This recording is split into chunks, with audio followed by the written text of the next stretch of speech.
Mga bossing, hanap buhay muna tayo sa pataas na gasolina. Kailangan talagang kumayod. So paalis na tayo ngayon mga boss. Let's go. Parang may tumutunog.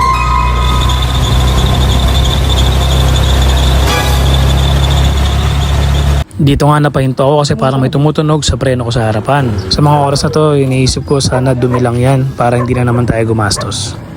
Dito sinubukan ko pa rin itakbo ng kakaunti at obserbahan. Tumutunog talaga. Wait lang, ito tayo dito. Check natin, may tumutunog sa preno.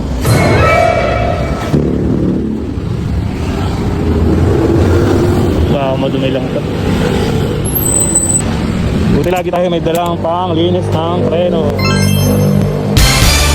Bilang rider, kailangan maging matipid tayo lalo na mataas ngayon ng gasolina. So ika nga nila, prevention is better than cure. Yung mga maliit na bagay na ganito, sa murang halaga ay makakaiwas tayo sa malaki ang gastos. So dinisin natin yung preno natin. Mabilis naman tumatuyo eh. So para mawala yung tumutunog. Okay na siguro yan. Yan o, bilis patuyo. So pwede mo tanggalin kapag nasa biyahe ka. Magaan lang naman siya, tapos maraming laman o. Na-sprayan ko na yan, so sana okay na yan kasi feeling ko madumi lang. Okay na siya. Testing natin kung may tumutunog pa. Goods na, wala nang maingay. Iwas abala, iwas sa malaking gastos. Lagay ko na lang dyan sa comment section yung link na itong ginamit ko pang linis ng preno.